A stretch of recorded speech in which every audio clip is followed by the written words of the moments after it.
About 1977, I decided to have a look at the Quran. I never met a Muslim. I lived 100 kilometers from the nearest Muslim. See, what interested me was what non-Muslims said about Muhammad. There are books and books written about Muhammad that tell you, one thing we know for sure about this man, he had an outside source of information. One book I've got says the Quran was written by a committee, because they've established so well that there's information in there that an Arabian shouldn't have known. He must have had someone from the outside bringing him this information. So they say, one thing we know for sure, he had an outside source of information. Now, he said this book was a revelation. So they say, you see, he was a liar. He got it from somewhere, he put it in a book, and he gave it to someone, telling him it was from God. He was a liar. Other people write books and books on the subject of Muhammad, and they say, one thing we know for sure, he thought he was a prophet. He was crazy. Because they look at his life very carefully, and they see episodes like, for example, when he hid in the cave with Abu Bakr. He was running from the whole city who wanted to kill him, and he hid in the cave, and when the Meccans came running up to the cave to kill them, what did he say to his friend? Did he tell him, see if you can find a back way out of the cave? What he told his friend was, relax.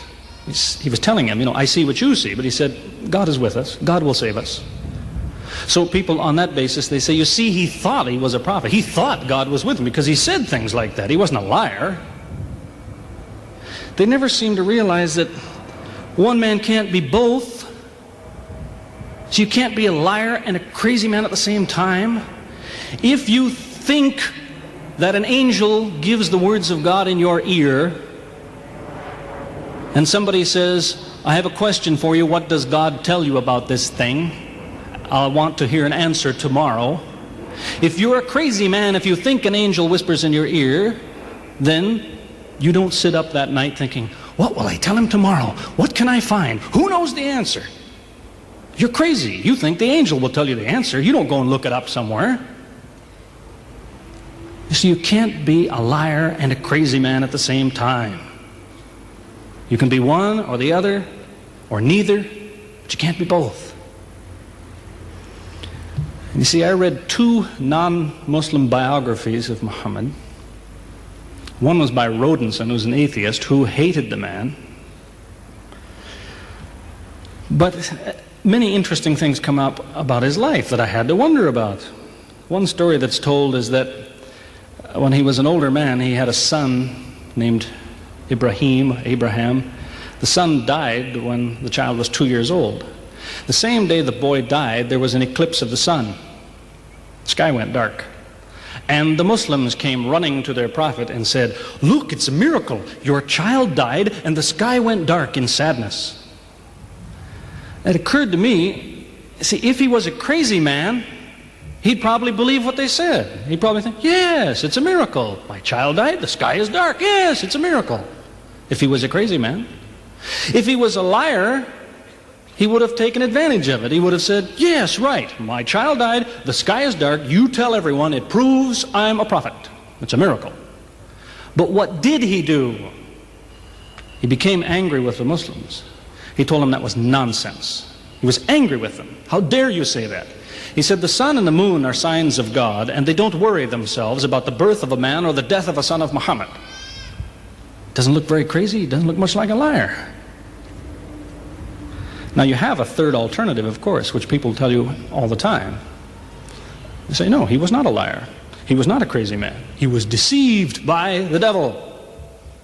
Deceived by the devil. It's an interesting idea, but whatever you say, you better be ready to back it up. There's a lot of difficulties with that idea. For example, there is a verse in the Quran which tells the reader about a good habit to develop.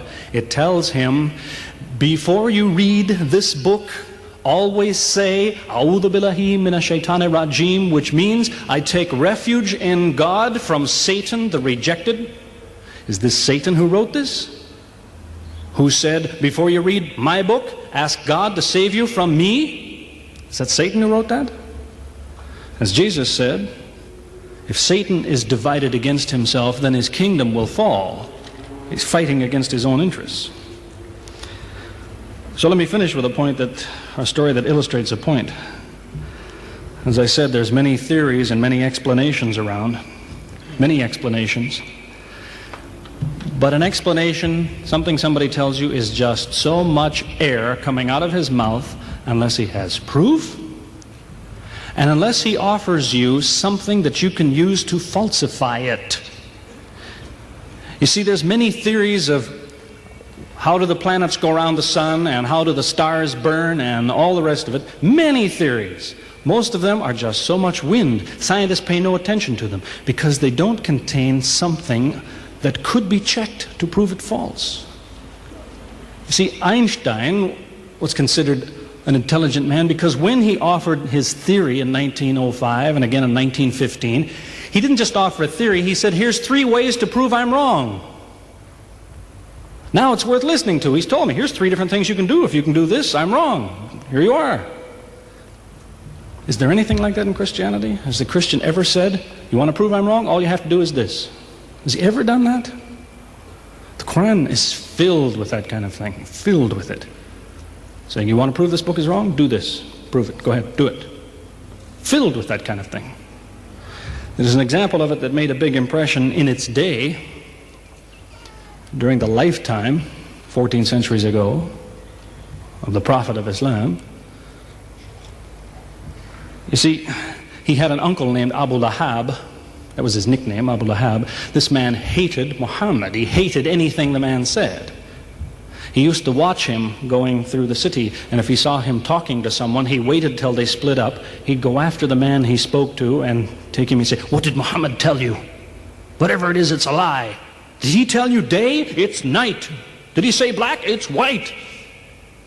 Exact opposite. Whatever he heard the Muslims say, he said the opposite. That was the way his mind worked.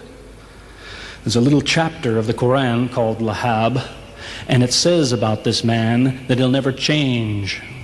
It condemns him to hell, Jahannam. You see, if the man had ever become a Muslim, the Muslims would believe, well, now he's not condemned anymore.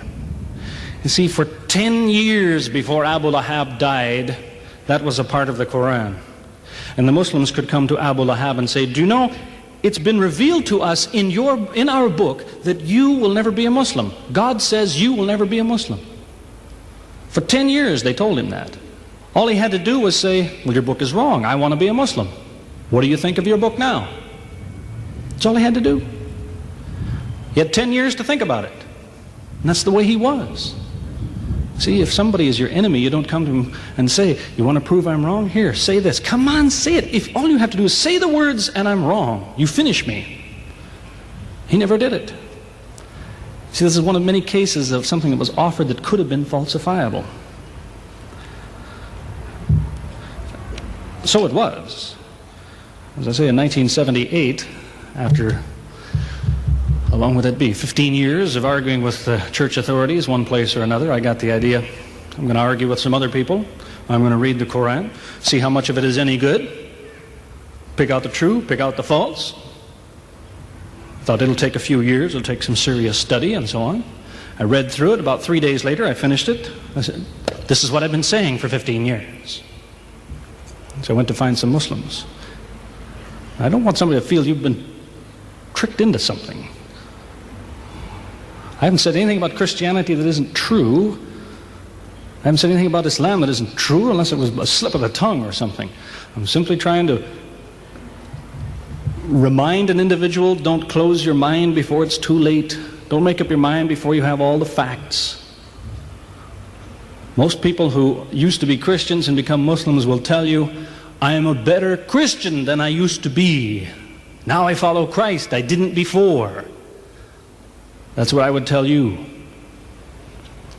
The Bible says Jesus told his disciples, when you greet one another, let your greeting be, peace be with you. He set the example. Peace be with you. Who says that today? Christians? Once in a great while, maybe. Muslims, whether they speak Arabic or not, they say, Salaam alaikum. Peace be with you. Jesus, when he prayed in the Garden of Gethsemane, put his forehead on the ground. Who prays like that? Christians or Muslims? Jesus used to fast for more than a month at a time. Who fasts today? Christians or Muslims? who really is trying to imitate Jesus. Somebody said to me before coming in here, they said, the Muslims make Jesus out, they insult him and so on and so on. How, possibly, do they insult him? They lift him up. Up. They can't tolerate anything bad said about him.